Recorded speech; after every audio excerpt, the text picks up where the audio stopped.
Part 2 होता है और वो प्लेयर्स करते भी ऐसा ही है, अपना अपना पार्टनर चुन लेते हैं।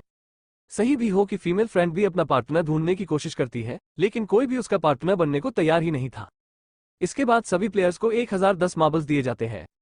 असल में ये गेम ऐसी होती है कि एक प्लेयर को अपने पार्टनर से सारे मार्बल्स लेने होते हैं, बगैर कोई जोर जबरदस्ती किए, और जो दूसरा पसंद होगा यानी जिसके पास मार्बल्स नहीं होंगे उसे मार दिया जाएगा। फिर सैंडवे और सिंह का फ्रेंड और इवन का गेम खेलते हैं, जिसमें कि उन्होंने गैस करना था कि सामने वाले के हाथ में कितने मार्बल्स हैं। अब यहाँ पर सियोन का फ्रेंड सेंगवो के सारे मार्बल्स जीत जाता है, जिसकी वजह से लास्ट में सांगवो के पास सिर्फ एक ही मार्बल बचता है। अब क्योंकि सेंग को पता चल चुका था कि अब वो बच नहीं पाएगा, इसीलिए वो सियोन के फ्रेंड को अपनी बातों में फंसाकर उसे ये यकीन दिलाता है कि अगर हम में से कोई भी हार दिया तो हारे हुए लोगों का मैच दोबारा करवाया जाएगा। अब यहाँ पर सेंगवो धोखे से सियोन के फ्रेंड के सारे मार्बल्स चेंज कर देता है। इसके बाद बस लेकर गार्ड को दे देता है और वहां से बाहर चला जाता है, और जब सियो का फ्रेंड मार्बल चेक करता है तो वहां पर पत्थर होते हैं। उधर प्लेयर नंबर 1 यानी उस बुरे आदमी की हालत खराब हो रही थी, इसीलिए वो तो इधर उधर घूम रहा था, लेकिन सोंग किसी तरह उसे खेलने के लिए एग्री कर लेता है। अब यहाँ पर वो दोनों इन्हीं वो बूढ़ा आदमी और सियोक भी इवन आउट खेलते हैं। अब इनमें से वो बूढ़ा आदमी इसियो के सारे मार्बल्स जीत जाता है, लेकिन लास्ट राउंड में वो बूढ़ा आदमी भूल जाता है कि उसने क्या चूज किया था, तो यहाँ पर सियोंग उसी बातों में फंसाकर उसके सारे मार्बल्स ले लेता है। लेकिन यकीन मानिए कि वो बूढ़ा आदमी काफी चालाक था। उसने एक मार्बल अपने पास ही रखा हुआ था और वो दोबारा से इधर उधर घूमने लगता है। अब यहाँ पर सीन उसे रिक्वेस्ट करता है कि प्लीज मेरे साथ एक और गेम खेलो ना। तब यहाँ पर वो बूढ़ा आदमी कहता है कि मुझे पता है कि तुमने सारे मार्बल्स धोखे से लिए हैं मुझसे। वो कहता है कि मुझे सब पता था, बस मैं पागल बनने की एक्टिंग कर रहा था। तब ये सुनकर सिन्यो को उस पर तरासा जाता है और वो उसे ही सारे मार्बल्स दे देता है। उसके बाद सही और उसकी फीमेल फ्रेंड भी गेम खेल रहे होते हैं। उनकी गेम ये होती है कि जो मार्बल्स को दीवार की ज्यादा करीब फेंकेगा वो ही जीतेगा।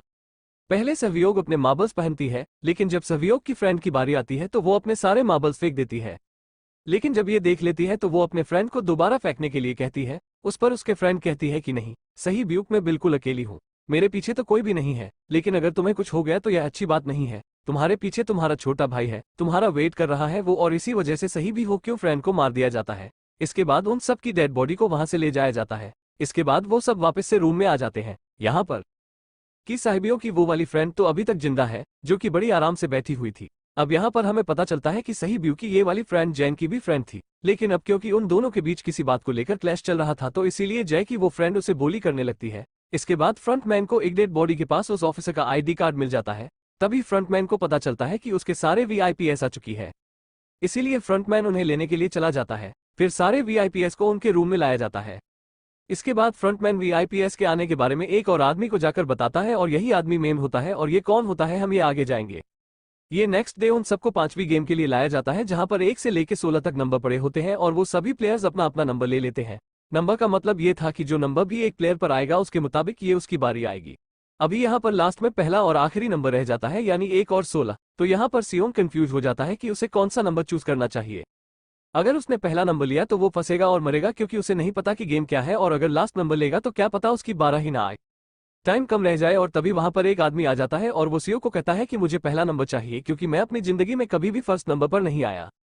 फिर इसके बाद उन्हें गेमिंग रूम में लाया जाता है। अब इस गेम का रूल ये होता है कि दिए हुए टाइम में उन्हें ब्रिज की दूसरी साइड पर जाना है। अब इसके बीच में 2 तरह के ग्लास लगे होते हैं, एक तो होता है आम ग्लास और एक होता है टेम्पर्ड ग्लास। आम ग्लास पर पांव रखते ही वो टूट जाएगा और वो लोग नीचे गिर जाएंगे। इसके बाद गेम स्टार्ट हो जाता है और वो लोग एक एक करके मरने लगते हैं। वो एक टाइम ऐसा आता है जब सबके सामने होता है और वो आगे ही नहीं बढ़ रहा होता। अब उनके पास एक ही रास्ता था, या तो वो आगे जाए, ये सारे ही मर जाए। और तभी जैन के सामने उसकी वही फ्रेंड आ जाती है जो उसे बोली कर रही थी, और वो जैन को कहती है कि मैंने तुम्हें कहा था कि जिस दिन तुमने मुझे धोखा दिया मैं तुम्हें मार दूंगी। इसके बाद वो जैन को पकड़ लेती है और उसे लेकर नीचे कूद जाती है, जिसकी वजह से उन दोनों की मौत हो जाती है। और वहां पर एक आदमी था जो कि ग्लास कंपनी में काम करता था, और उसे पता था कि टेम्पर्ड ग्लास कौन सा है। लेकिन जब फ्रंटमैन को इस बात का पता चल जाता है तो वो लाइट्स ऑफ करवा देता है, ताकि वो ग्लास को पहचान ही ना पाए। अब लास्ट में एक ही स्टेप बचता है और उनके पास तो टाइम ही नहीं था, इसीलिए इस आदमी को धक्का दे देता है। तो यहाँ पर सेंगू, सियांग और सहिबियोग ब्रिज को पार कर लेते हैं, लेकिन ग्लास टूटने की वजह से उन्हें काफी चोट लग जाती है, खासतौर पर सही क्यून को। उधर उस ऑफिसर ने एक सर्वेंट को मारकर उसकी जगह खुद ले ली थी। अब एक वीआईपी को उस ऑफिसर पर शक होता है और वो उसे कहता है कि अपना मास्क रिमूव करो, लेकिन वो ऑफिसर कहता है कि ठीक है, लेकिन मैं अंदर जाकर अपना मास्क ही मूव करूंगा। इसके बाद वो ऑफिसर उस वीआईपी को लेकर अंदर चला जाता है। अंदर जाकर वो ऑफिसर उस वीआईपी को बेहोश कर देता है, और इस बात का पता फ्रंटमैन को चल जाता है, इसीलिए फ्रंटमैन उसके पीछे जाता है और वो ऑफिसर वहां से भागकर आइलैंड पर आ जाता है। फ्रंटमैन भी उसका पीछा करती हुई वहां पर आ जाता है। अब यहाँ पर वो ऑफिसर अपने सीनियर्स को कॉल करने की कोशिश करता है, लेकिन कॉल कट हो जाती है। फिर वो ऑफिसर उन्हें सारे सबूत भेजता है, लेकिन वहां पर नेटवर्क नहीं था। इसके बाद फ्रंटमैन ऑफिसर को पकड़ लेता है और उसे उनके साथ चलने के लिए कहता है, लेकिन वो ऑफिसर तो उस फ्रंटमैन पर गोली चला देता है। इसके बाद फ्रंटमैन अपना मास्क उतार देता है तो वो ऑफिसर देखता है कि वहां पर कोई और नहीं बल्कि उसका अपना भाई है। वो बाद ऑफिसर का भाई ये नहीं, फ्रंटमैन उसे शूट कर देता है और वो जाकर पानी में गिरता है। उधर ग्लास लगने की वजह से सही भी हो काफी इंजर्ड हो गई थी और उसका वो सारा खून भी बह रहा होता है।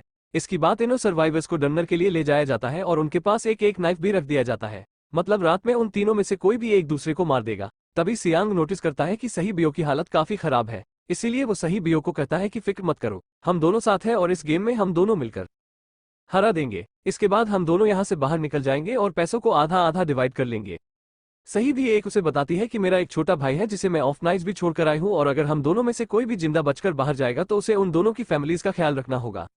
अब सहेबियों की हालत काफी खराब थी, उसे डॉक्टर की जरूरत थी, इसीलिए सोंग कोई मदद लाने के लिए जाता है, लेकिन जब तक वो वापस आता है तब तक सेंग्यू सही ब्यू को मार चुका था। नेक्स्ट डे उन दोनों को गेम नंबर 6 यानी लास्ट गेम के लिए ले जाया जाता है। गेम का रोल बड़ा ही सिंपल था कि मार दो या मर जाओ और इस गेम का नाम होता है गेम।